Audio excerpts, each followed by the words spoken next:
I should have had myself a page of notes. I'm writing mine now. 4 words done.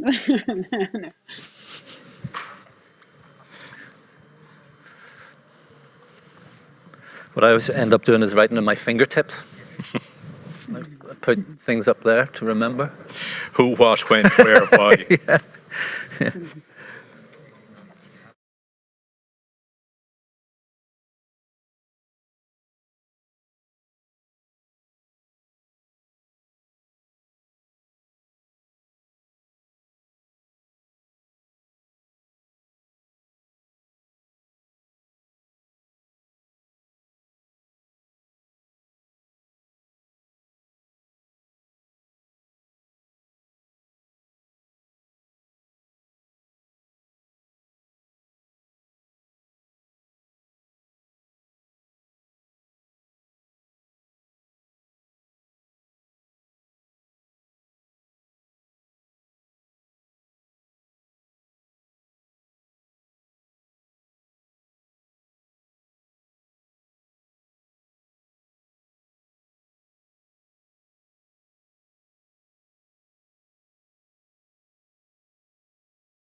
Welcome to the first Thought Talk Strand of the Galway International Arts Festival Autumn Edition. This unusual version of the festival is taking place against the backdrop of the COVID-19 epidemic, which has hit arts events particularly harshly. A lot of people have lost their livelihoods. Beautiful venues like this have been left closed for months on end. So we're very proud to be able to present a varied and interesting festival and to embed our wonderful speakers for First Thought within it. A very warm welcome to our online viewers joining us live for each of the talks. Remember, you can watch them all later on the GIAF channels, YouTube or Facebook, and also on the GIAF website, and listen to them on the GIAF podcast series. First Thought Talks are presented in partnership with NUI Galway, the festival's education partner. Brexit and the North is the subject of our discussion this morning, and it has become suddenly extremely topical because if there's one thing that Boris Johnson and Dominic Cummings are very good at, it's catastrophic disruption and massive attention-seeking, and both have happened in the last few days. So Brexit is back with a bang. Everyone had forgotten about it. We were all taken up with the pandemic and the American elections and a whole lot of other things. And suddenly it is now front and centre again, particularly and perilously for Northern Ireland. The majority in Northern Ireland voted to remain in the EU, but has failed to insist on a course which is arguably very much in its best interests. What are the divisions within Northern society that have led to the current situation? And how will Brexit play out for the different communities there? To deal with these questions and more, we have Glenn Patterson, novelist, journalist, author of the wonderful Backstop Land, which I heartily recommend to you, and fashion icon, and Claire Hanna, SDLP MP for Belfast South, elected very recently. Claire has been with us in Galway before, and she's always been a wonderful contributor to our talks. And it's always important to remember that the SDLP still exists and is a force for great good in Northern Ireland. And John Hume's recent death cast a spotlight on precisely how important the party was in the run-up to the Good Friday Agreement. Dave O'Connell, eminent editor of the Connaught Tribune, will moderate the discussion. Thank you. Thanks, Katrina. I'm going to let you into a secret, first of all. I thought when I was looking at this during the week that it might be a bit dull, that not a lot has happened in the meantime. So I actually have Boris's number. And I thought, is there anything you could do during the week that might help us along and maybe give this a new impetus and see where we're going from all of that? Because it had taken a backseat to COVID for so long. I'm just wondering, is there any real progress ahead of the deadline for the trade agreement? So thanks to Boris, he lent us a hand. He said he'll make this the breaking news story. In fact, I just thought we should put it up over the screen because this could change over the next hour. So his plan to rewrite the protocol for apparently no greater reason than he didn't really understand what he was doing in the first place, and he thought he'd have another go at it again now. And this morning, in case we hadn't enough going on already, he has accused the EU of effectively planning a food blockade of Northern Ireland. So, Claire, Hanna, you've watched these shenanigans up close. Sorry, I should say I'm not looking into middle distance. Claire is in front of us as well as behind us. Claire is everywhere. So I'm not. Claire, can I just say I've had lunch with Claire every single day this week because she's been on the radio almost constantly talking about this.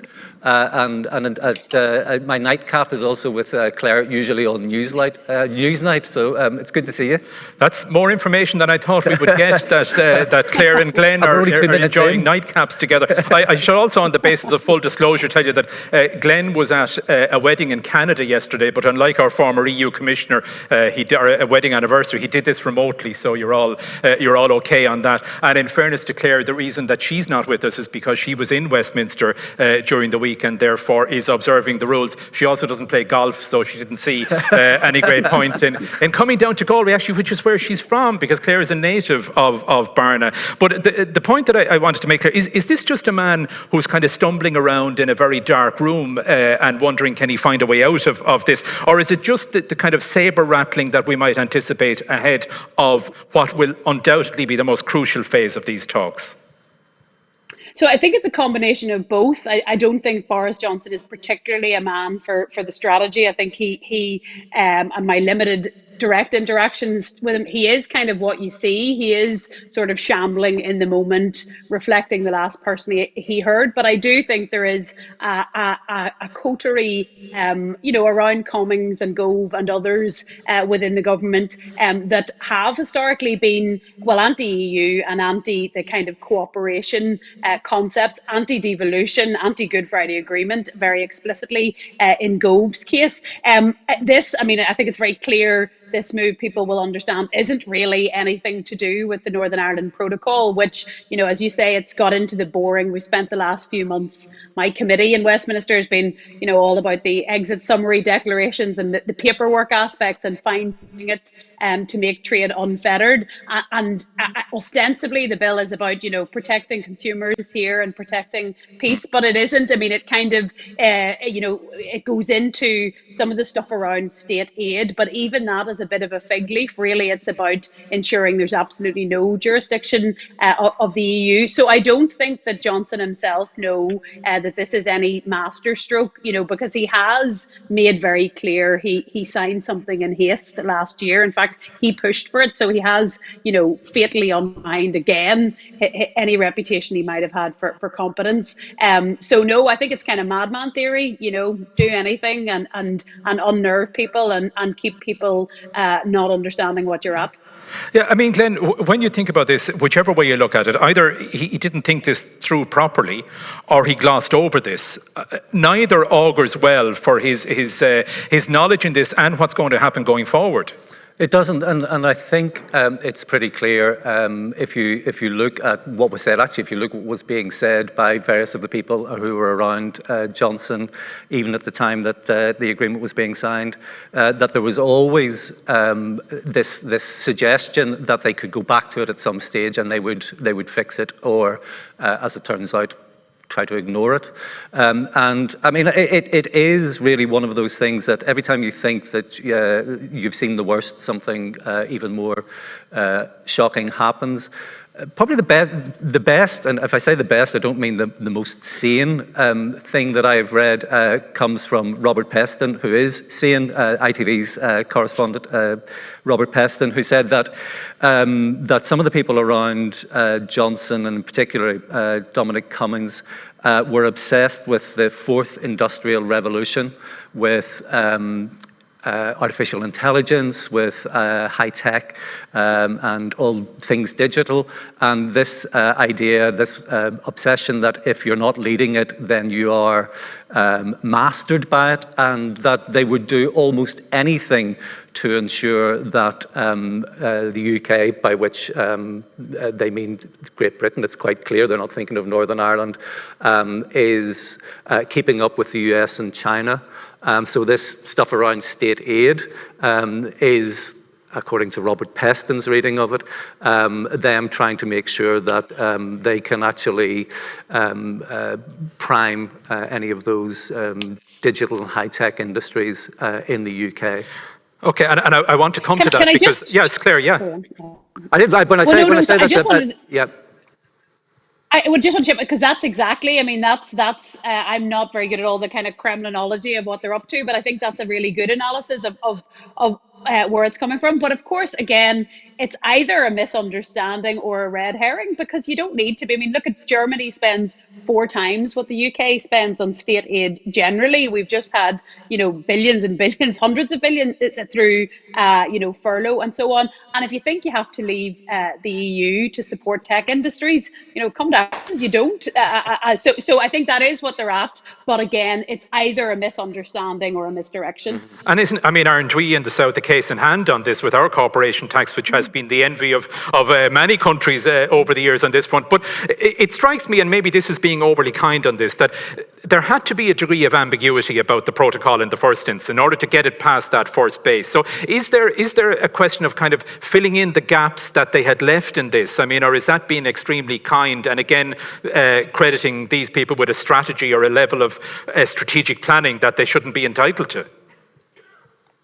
Well, I mean, there was always going to be, a fundamental circle that required to be squared. That basically, if there's different regulations, and in the protocol it was supposed to be, we stay within the orbit of the EU, so different regulations in Northern Ireland and the whole island of Ireland, and if they were going to diverge, and by the way, we still haven't really ever heard on what they want to diverge, just that they want to be different, but for Britain, so there was always going to have to be, a barrier somewhere, and of course, we spent the last 4 years discussing where it would go, and down the island, down the Irish Sea, while far from perfect, and I say I deeply regret that it went anywhere. It's more practical than on the island of Ireland. But yeah, so there was, as I say, a lot of finessing around kind of, limiting the goods that would be deemed at risk, or the checks that would have to be done, and, all that checks away from the border and so on. So, some of that could have been dialed down and would have been dialed down, and there was a wee bit of give and take going to be had and required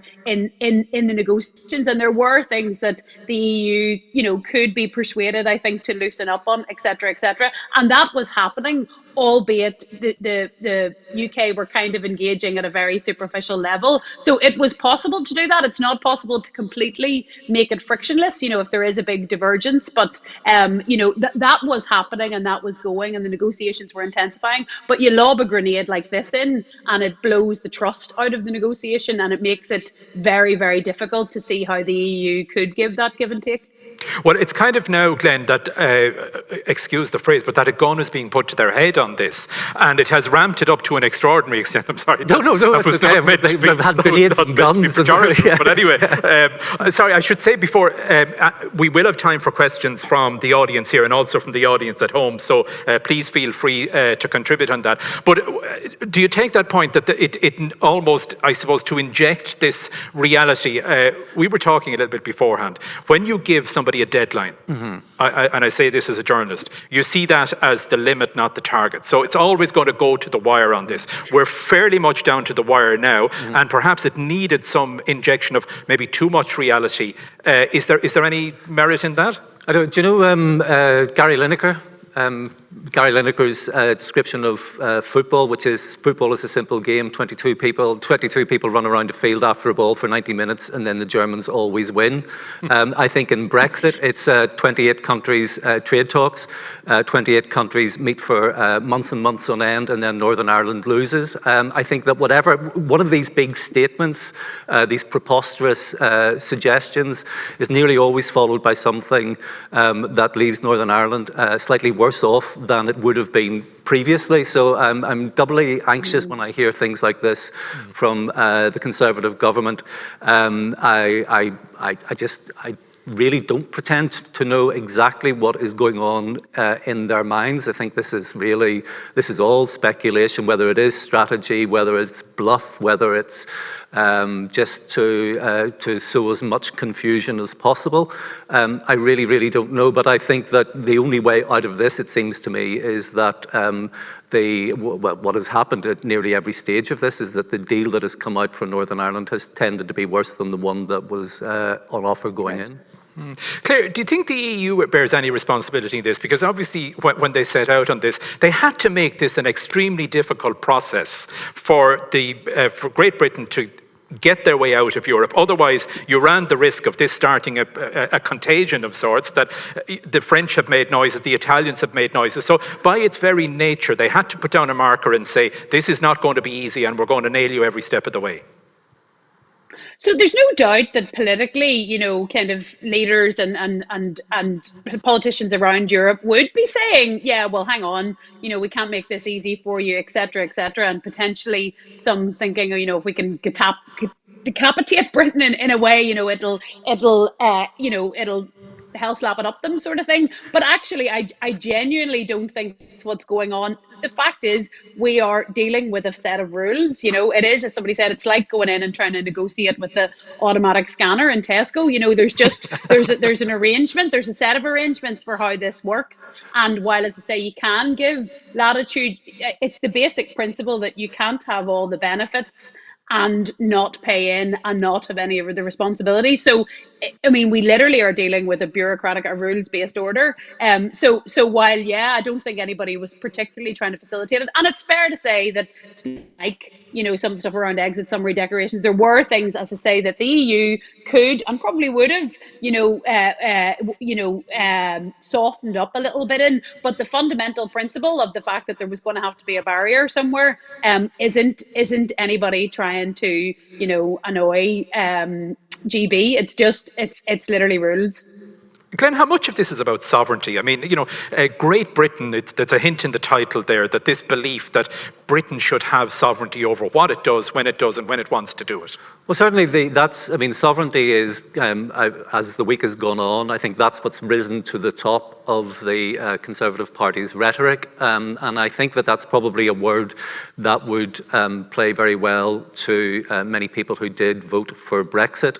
A lot of the ins and outs of trade agreements is beyond, a lot of, I have to say, an awful lot of it is well beyond me. And I think that that word about taking back sovereignty, that sovereignty is the word that has, as I say, particularly come to the top this week, because for those who wanted Brexit to happen, that's what it was about.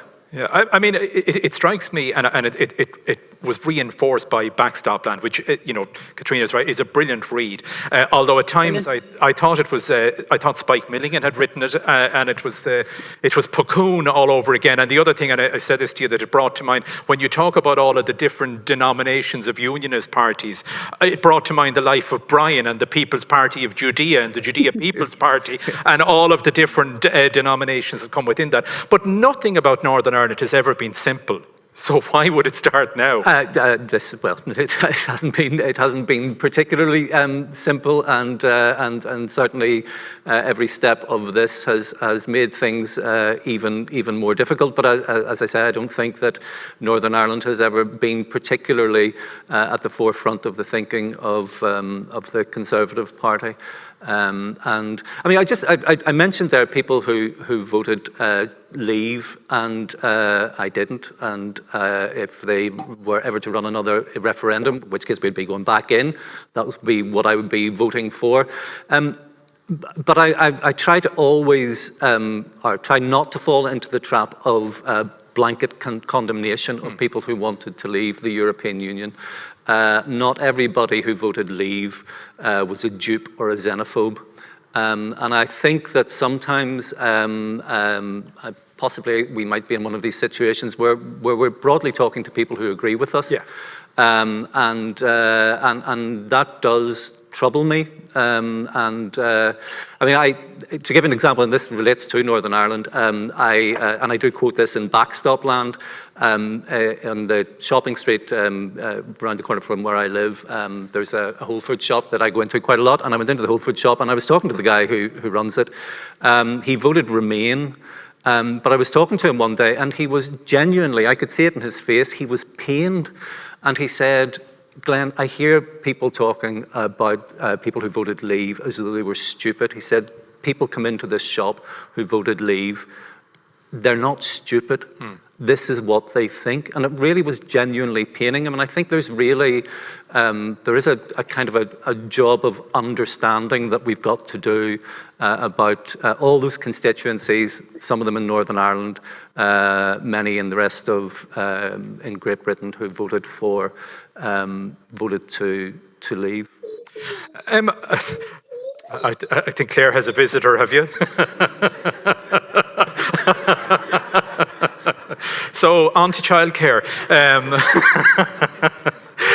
But one of the, you're fine. I was just going to ask you in the meantime, Glenn. I mean, in relation to the economics of this, and again, in backstop land, you're talking about quantifying the number of jobs that could be lost in Northern Ireland on the back of a failure to reach a trade agreement. Yeah. You put a remarkably high figure on this. To me, 40,000. Yeah, I mean, I think that might even be a conservative estimate, really. I mean, it's economically, this is going to be disastrous for Northern Ireland. As Claire said, wherever you put a barrier or a border, it's going to have an impact, as indeed it's going to have an impact here on the rest of Ireland as well. But it's never really been, from the very beginning, of course, from the moment the referendum was suggested, anybody who looked at it could tell you that Ireland and Northern Ireland was going to be particularly an area which was going to have to be addressed first, and where the economic consequences were going to be felt worse. Claire, interested in your perspective as somebody who has seen this firsthand for the last while in Westminster. In terms of, I mean, we mightn't have a lot to be proud of in the south of Ireland in terms of our knowledge of this, but my God, I thought that the ignorance, I'm actually talking about it from a media context, the lack of knowledge of the intricacies or anything to do with Northern Ireland. There was people walking across areas they thought was the border, and they weren't anywhere near the border. It was laughable, but very, very serious. Well, look, bear in mind it is really, really complex, and apologies for that interruption.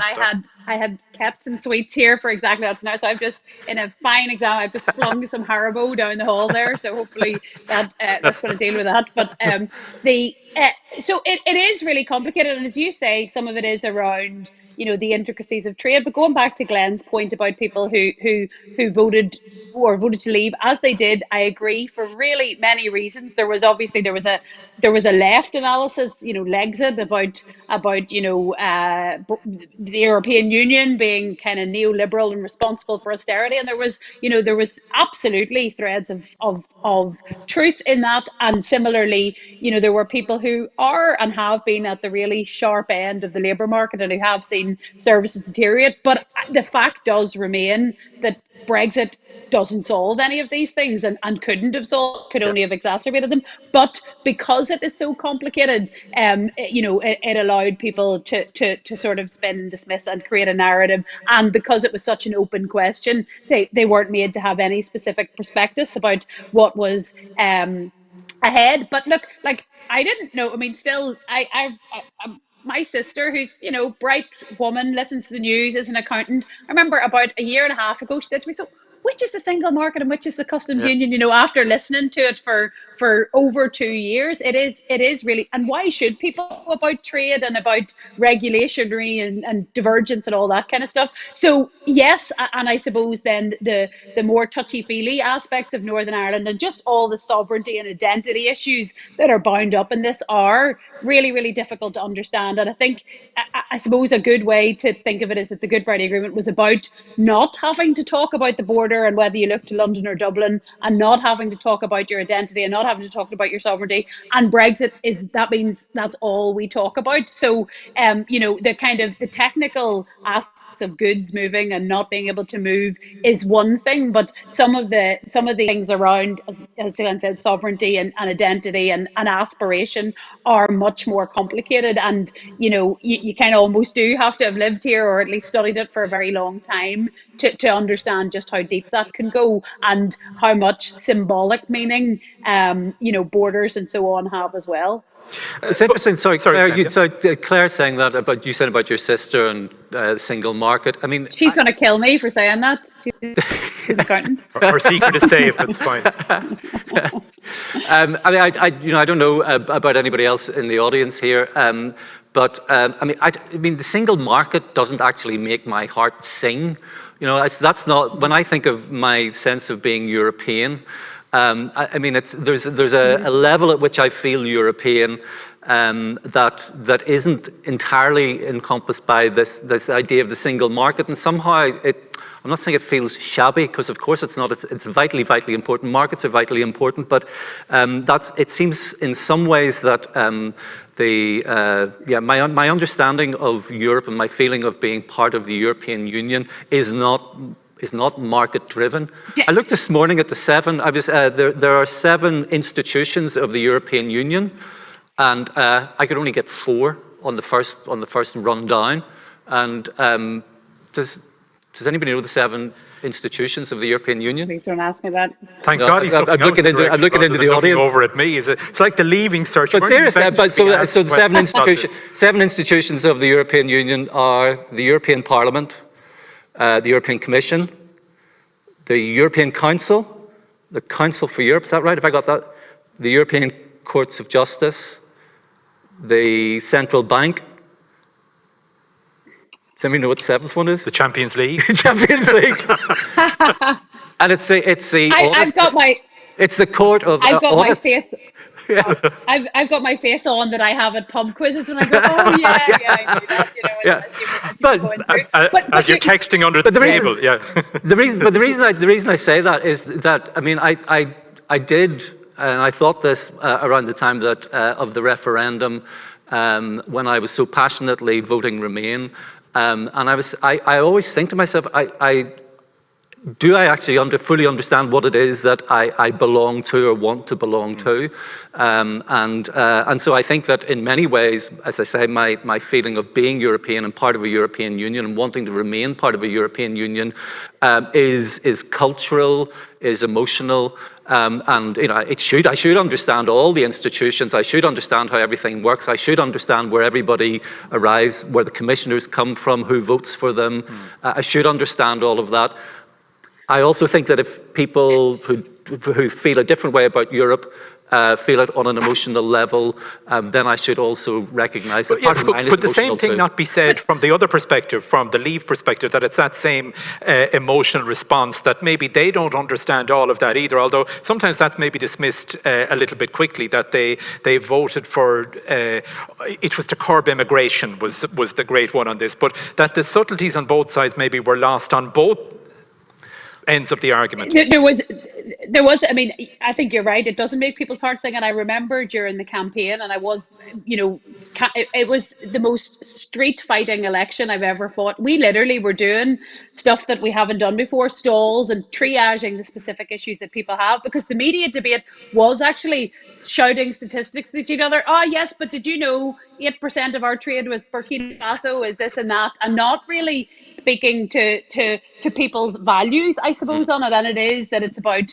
you know, unity and diversity, about not having to compromise yourself to compromise on outcomes, etc., which is what the European Union, to me, is about. But I suppose, and it is hard for people to grasp, the point is that even, part of the Good Friday Agreement, and part of, I must say, just go back to what Katrina said about, the value of the SDLP, part of what allowed the Good Friday Agreement to be sold, and particularly for kind of constitutional on military republicanism to sort of I suppose prosper and win out in the 90s, was about unimpeded access to the whole of the island. And if that's why a border springing up compromises that. And of course that's why being asked for your papers when you're getting the ferry to Scotland really rankles with people who identify as unionist or British. And they're kind of the same thing, just one of them is slightly more practical. But it is you can see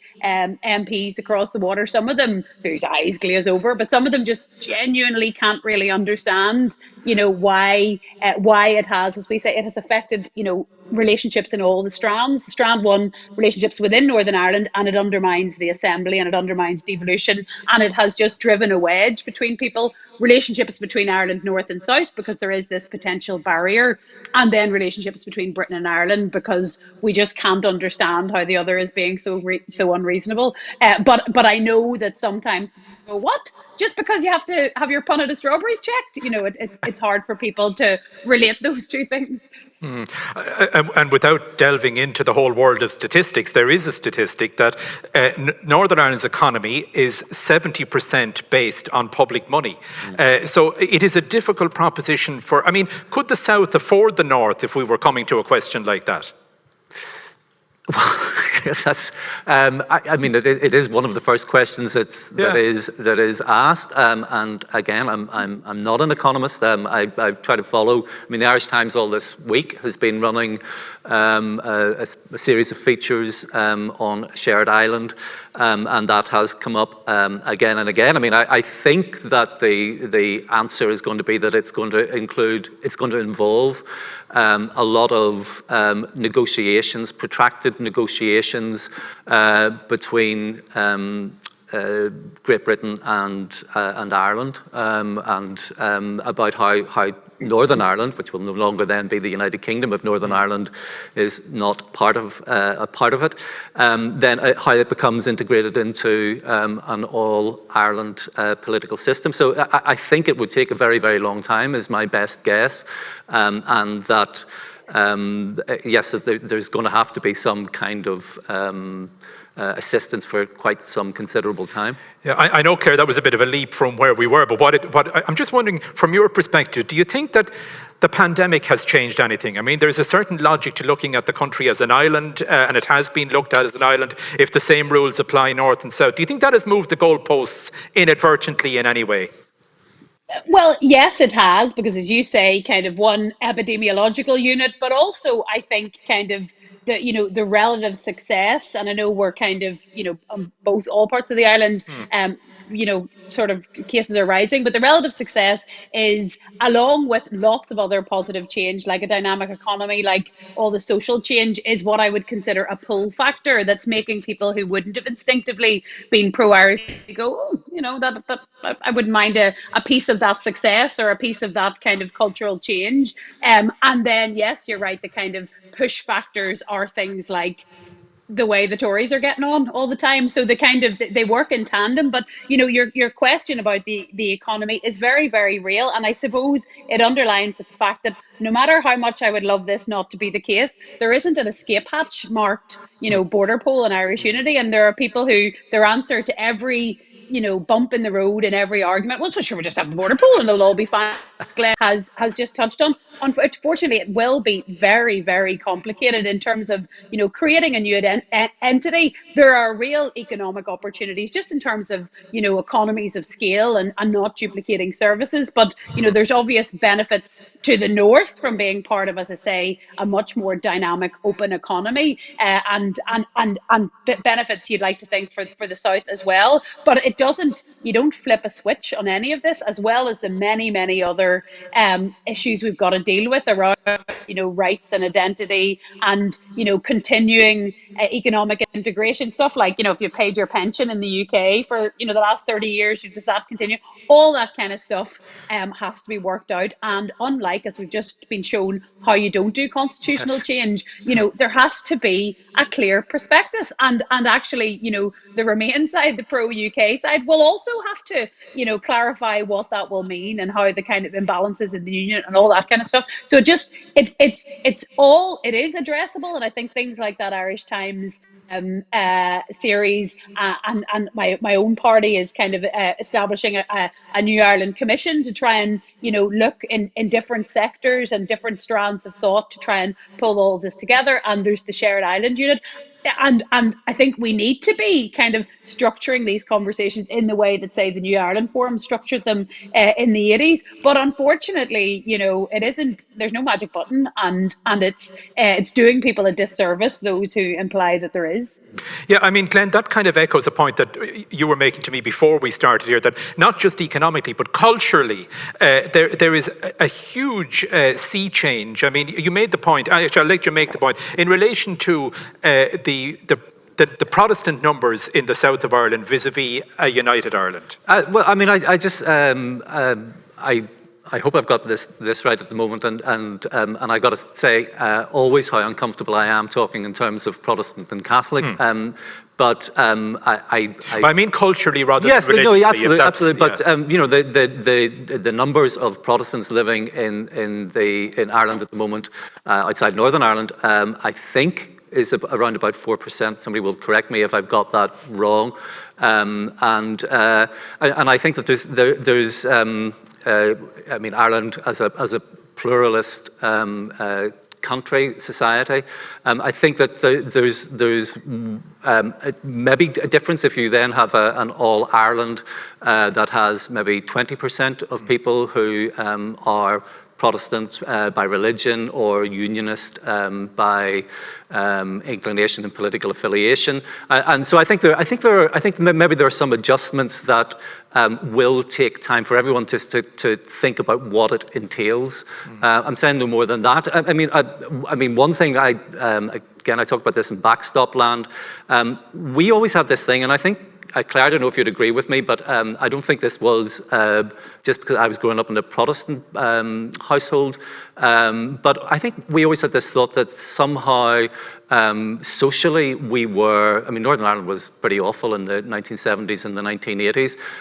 But all the people who I knew, Catholic and Protestant, would say, at least we're not living down south, because it seemed to be that all things like contraception, access to abortion, not that there was great access to it in Northern Ireland, all of these things seemed so much less liberal.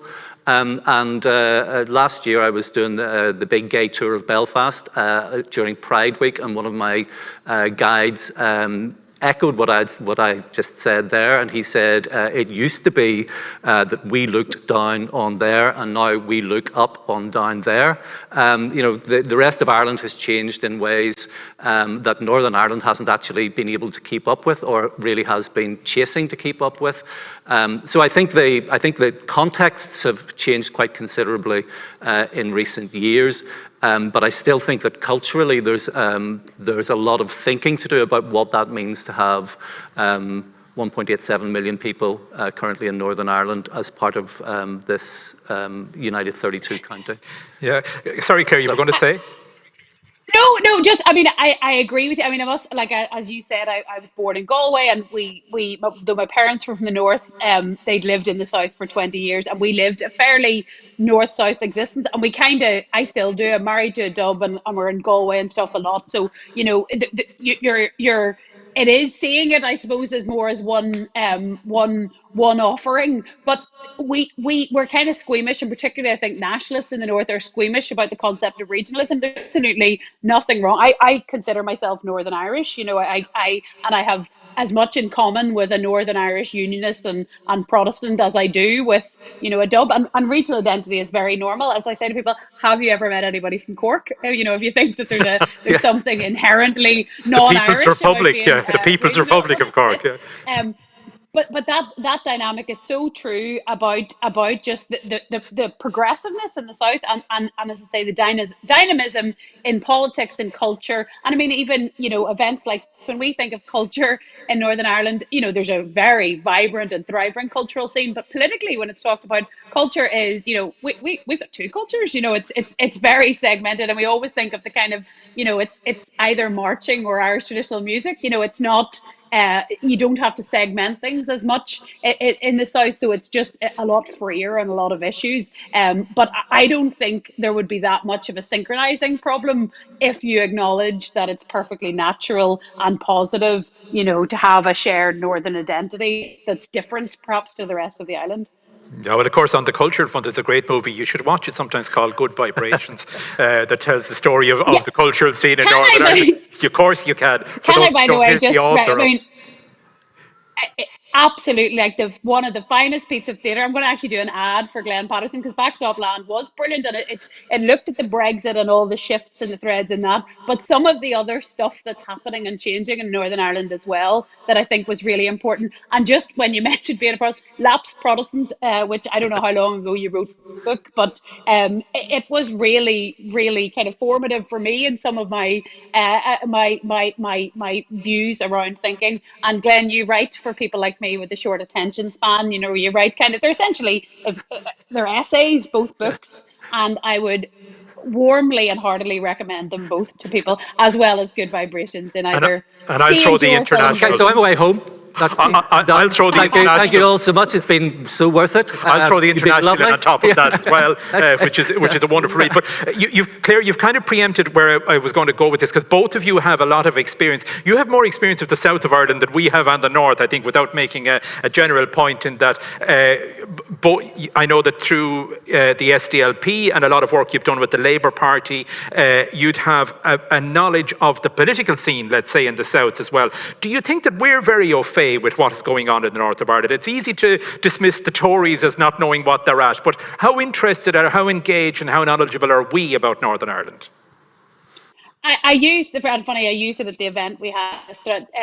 Dermot Ferrer talks about a rhetorical empathy with the north, kind of, you know, instinctively kind of sympathetic from the south. And I suppose, what is it, that phrase about the integrity of our quarrel? You know, I don't expect everybody to follow every twist and turn of, you know, what we're arguing about now. When, if you do turn on the news, sometimes it's about, you know, we sectarianize bus stops, loaves of bread, rave music, you know, kind of whatever the topic of the day is, Northern Ireland can create a political sectarian row around it. So I don't expect to kind of come along in every bit of that. But yes, I think it's fair to say, you know, people wouldn't have that intimate a knowledge, particularly now there's a diversity of TV channels to get, that people aren't necessarily, and I think, to be fair, RTE and the Irish Times and others do good northern coverage, but I suspect people bounce over it in the way I might, you know, bounce over something that's happening in Munster or something that's happening in Wales or something. You know, you kind of, you pick up the headlines, and I suppose, like a lot in politics, people are kind of picking their side, kind of going, well, I agree what those guys are saying, and I'm not going to follow the exact detail and the twists and turns of what the conversation's about. I've just decided that I support Remain or the Tories or, you know, Labour or whatever. Glenn, and you spent time in Cork. Obviously, you married a Cork woman. I did. Your own view on this, what would you think? On how much we know or don't know, how much we care or don't care. Well, I think, I mean, I am, my wife is from Cork, and you know, I read Irish newspapers, I listen to RTE, and yet still there are times where I'm kind of, Ali and I are talking, and where we feel like we've missed a couple of episodes, I think is the best way to say it. And I think maybe that's the, I don't know, again, I'm looking out into the audience, I don't know if that's the same, that there is just, still, there is the possibility that you could get all your news from south of the border, north of the border, from across the water, and you would feel that you were still fully cognizant of everything that was going on, and actually just not really. I'm not saying that terribly well. I wish I could just not have taken those drugs that I took before I came here this morning, and it would all be better. You told me they were mints. They look like mints, but that's always the day. Anyway, no, I think that there is again there's just perhaps Claire described it very, very well there, that you kind of you bounce over certain things. It's maybe a kind of a headline knowledge that you would have. Do you know one thing? Yesterday, I was coming on the train down from Belfast, Dublin, then Dublin to Galway, and all I heard was people talking about points. It was just points. Yeah, points. Yeah. And and so it was just, but it's completely alien to anybody from the north listening to that. And I was watching the RTE news last night, and again it was like a stock market of points, what was going up and what was going down and what were all the factors. Now it's a very, very simple thing in some ways. It's the education system. It's how you progress to third level education, and in the north, of course, we've got GCSEs and A levels, and all the difficulties there have been around those. But there are two education systems, two ways of thinking, two ways of having a conversation about how you progress to third level education, and they're both very, very different. And I did actually think yesterday that probably a lot of people who I was listening to talking about points in the same way as in Northern Ireland, people talking about GCSEs and A levels would be more au fait with those than they might be with the workings, say, of the European Union, which I was thinking an awful lot about as well. Yep. But they're two completely separate things.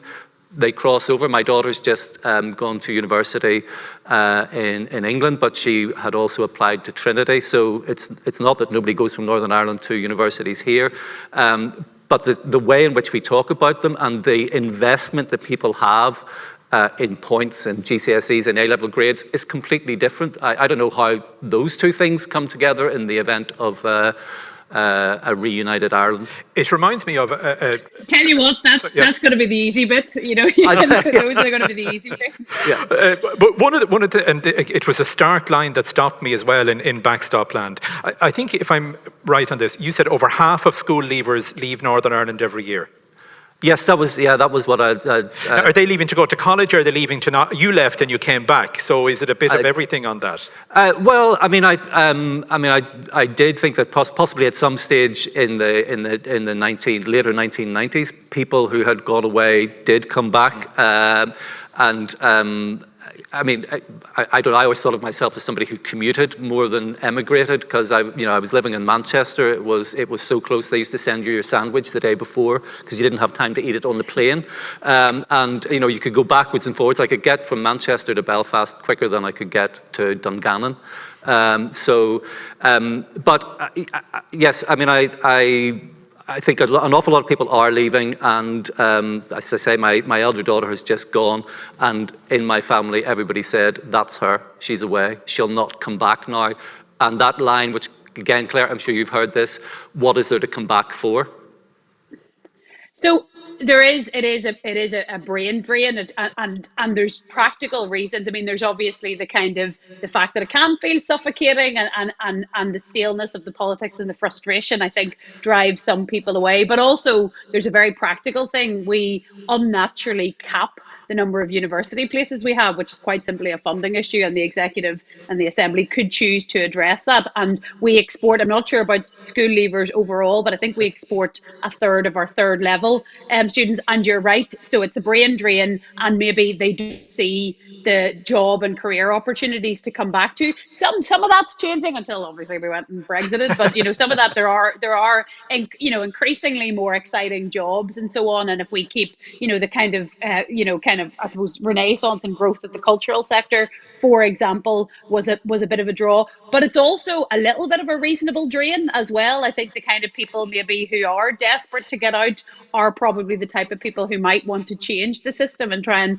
change the nullifying sectarian politics as well. And I have no statistics on this, but I do think there is a big returning element as well. I don't know how many couples I know were where one of them's from here and one of them's from somewhere else, and the person from here always wins out, and they always move back to Belfast or back to Northern Ireland. I think there is a draw as well, back to home, and in some ways to try and improve it. But that's a practical thing as well as fixing the politics. We need to just raise the mizzen cap, as it's called, and export so many young people.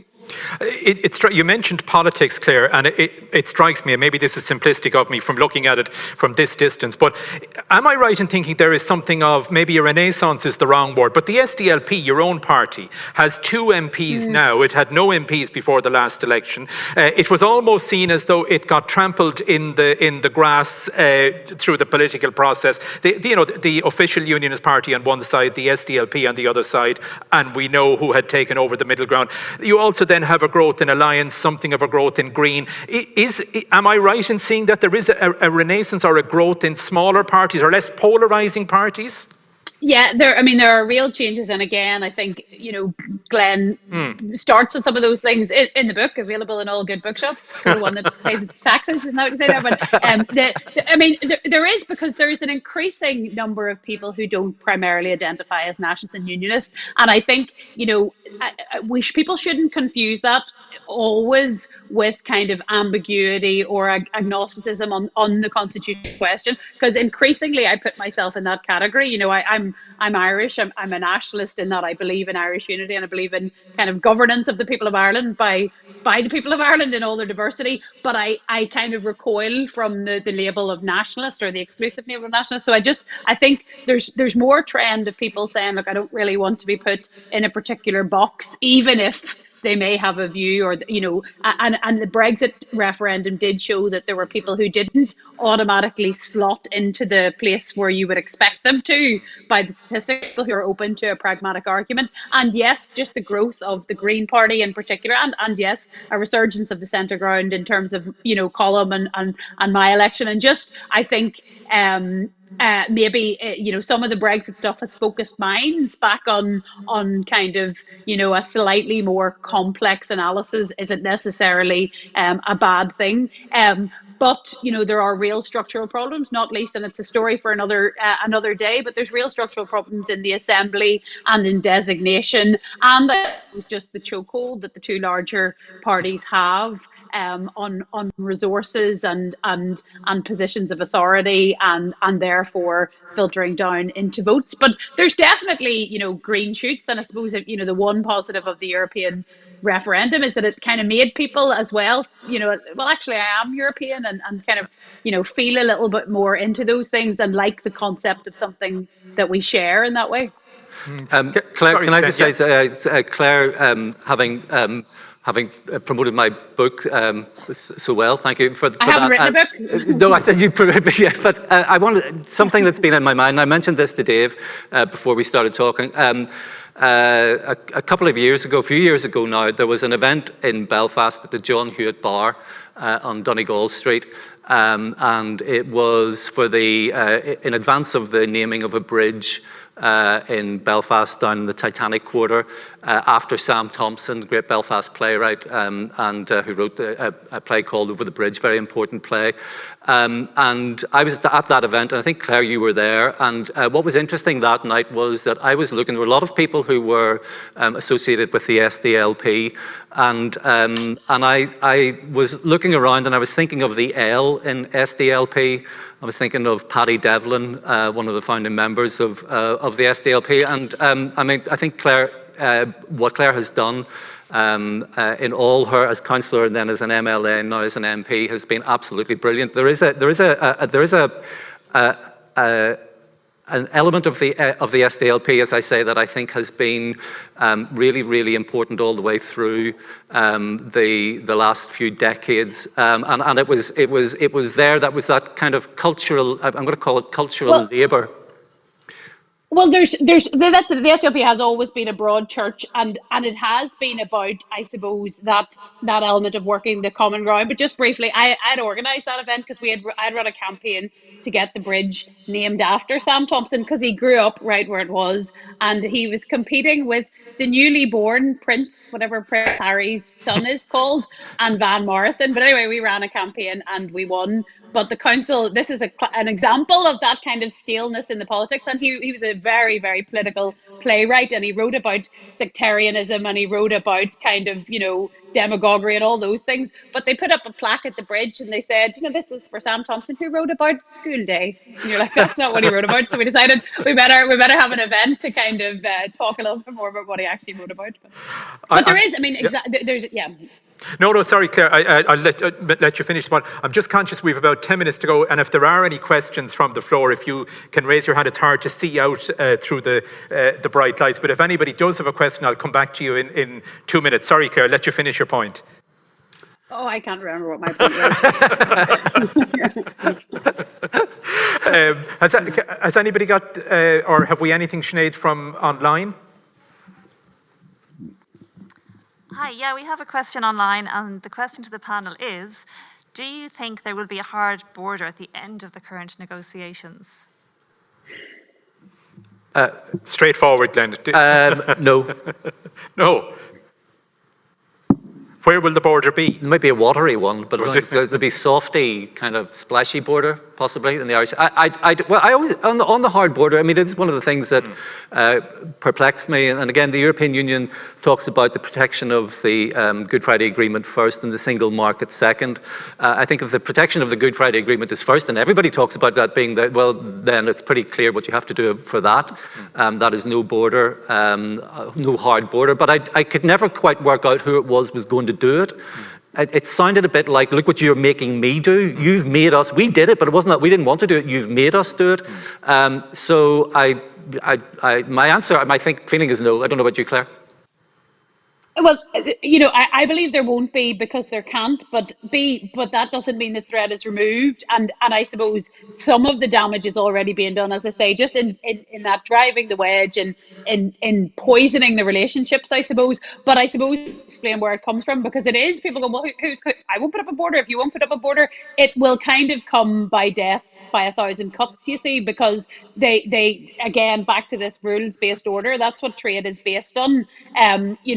Other European countries and then businesses who trade within those countries are saying, well, hang on, we're adhering to these standards and we're adhering to these tariffs, and stuff is kind of seeping in, across the border, or, kind of from Britain, and people are using it as a backdoor in and out of the single market without paying into that. So what you'll find is that companies and countries will sue, and that's what kind of hardens it. That's where the pressure comes to put up borders. And the fact is, I mean, I think if there was a way, the EU would say, we will protect it, but then the whole system disintegrates, and the whole concept of the single market disintegrates if there is a big wide back door to it. But I think there would be, it wouldn't be the case that if there was a no deal and the repudiation of the withdrawal from the UK government, and they are still saying they would do the withdrawal agreement in some way, but it wouldn't, it wouldn't be border posts overnight. But as I say, it would be kind of death by 1,000 cuts, and it would kind of be unavoidable.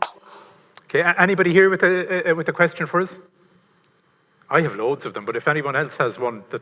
Sinead, yeah, there's another, I think we have another online question then, yeah?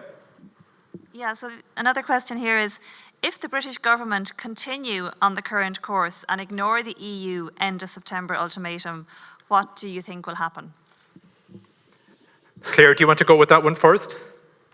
I don't. I mean, I really, I mean, the stakes have just, look, if you look back to this time last year, this is exactly, it was going ratchet, ratchet, ratchet. And then Johnson just totally U-turned,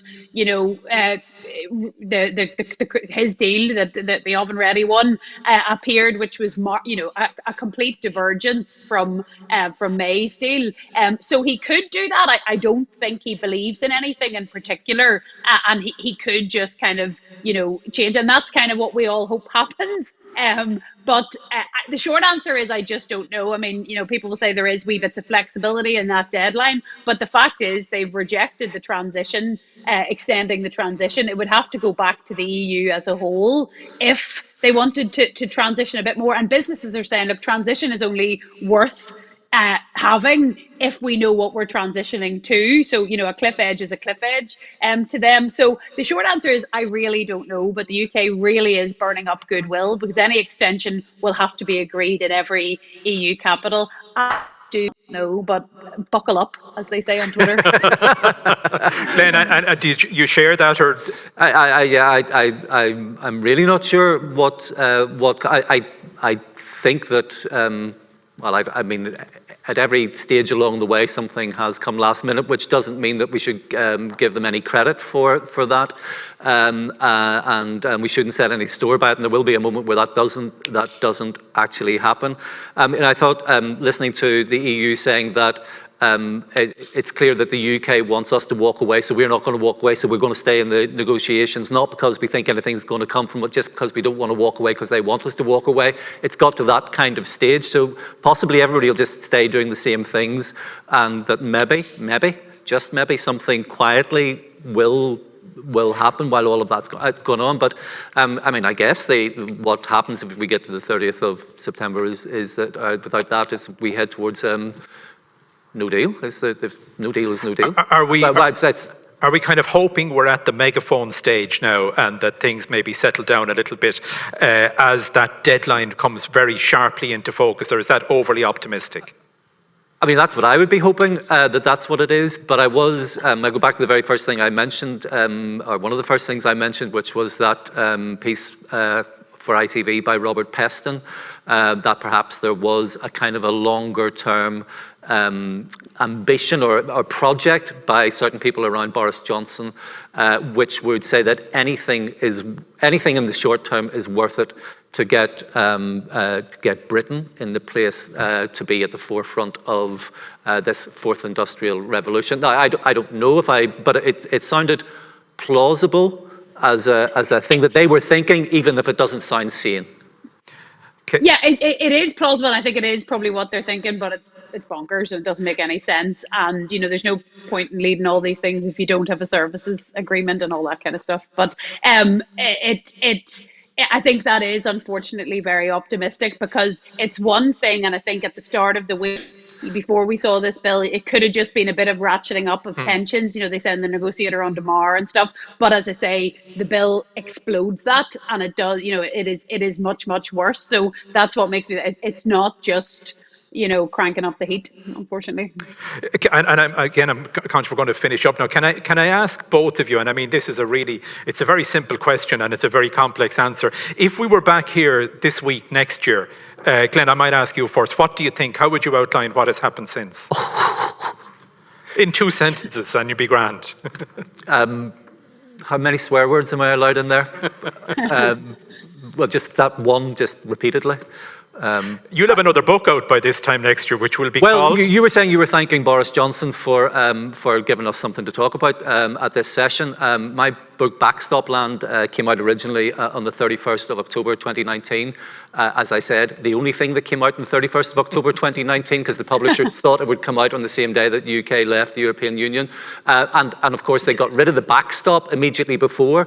So I had a book called Backstop Land, and the backstop seemed to have disappeared. And the mass paperback came out just this week. So I think maybe they were just doing me a little bit of a favour by bringing Backstop back again for a week. I have no idea what it's going to be like in a year's time. Well, we'll have a new book. I hope I'll have a new book, but I think maybe, I'm a believer, and I always, again, I hate to say this because it sounds like you're just shrugging. I am a believer in humanity. I'm a believer that nothing is the final catastrophe until we get to the final catastrophe. I think that whatever happens, I know what I would like to see happen, but I think that whatever happens, something, and again, I hate to say it because it sounds like it's a get out of jail free card. I think that somehow something will have been arrived at, that relationships will be able to continue in some form. But that's a very mild hope. No, it's a very reasonable hope. Claire, I'll leave the last word to you on this. I mean, the same, because everything will be all right in the end. If it's not all right, it's the end or whatever. It's the fact, and again, we talk about Hume, and if you look back over 25 years of trying and kind of wading through the sludge, and as he always said, the fundamental problem hasn't changed, so the solution hasn't changed, and the solution is, without being all airy-fairy about it, it's relationships, and it's relationships in those three strands. And as Glenn said, it's humanity. You have to hope that people's better instincts, but it is walking that line between people are genuinely angry and I think disturbed by such a divergence from the UK government, and such a a kind of a walk away from a rules-based and international order and just good faith and good practice. But you just have to rely that most people do stay decent, and most people want to try and work through things. But I do think, in the context of that and of Trump, I think the EU have a duty to and will try to keep an order-based system on the road, and I think they have to. I think they kind of have to stand up to that sort of brinkmanship and behaviour, but I just don't know what it looks like. Well, I think mention of John Hume is probably a fitting place to conclude this. It would be a wonderful post-legacy to a marvellous lifelong legacy were we to come out of this, where we'd all like to see. Can I thank on your behalf, on the behalf of the people that are here, also the people that are tuned in at home, can I thank first of all Glenn Patterson. Thank you. And also Claire Hanna. Can I thank all of you for coming out today? This is the first time I've been at an event with an audience for 7 months, and I believe they've capped the audience here today, but this is the biggest audience I've ever had. So thank you all so much for coming out. It's absolutely brilliant to be here. It's absolutely brilliant to see you, and thanks very much, Dave, as well. And thanks everybody at Black Box and the festival as well for this. Thank you, Katrina. Thanks so much. Thank you, everybody, and thanks. Claire. Have a good rest of the day. Enjoy the rest of the festival. See ya. I will. Thanks. Thank you so much for being here. It is wonderful to be able to have live audiences in here in the Black Box safely, as you can see, masked, ventilated, sanitized, all of the things we've got used to. It's very interesting to listen to these two fabulous people, because so many people in Northern Ireland are tragically and annoyingly dug into particular positions, and what you get is rhetoric back and forth. That's not what we were listening to today. This was an intelligent, humane discussion between two really well-informed people, and funny people, which always helps. They have a sense of humour about an issue that is pressingly important, both for Northern Ireland, for ourselves here in the Republic, for Britain, and for the EU. So I'm very grateful to them both, and to Dave for his superb moderatorship of the whole thing. Join us again at 4:30 online or in person if you have booked to come here, to hear Anya Lawler interviewing former ambassador to the UN, Samantha Power, on the current state of America, another very distressful country, and on her own memoir about her childhood growing up in Ireland, among other things. And thanks again to our online viewers. Remember, you can view all of these talks on the festival website into the future. Thanks very much indeed. Bye-bye.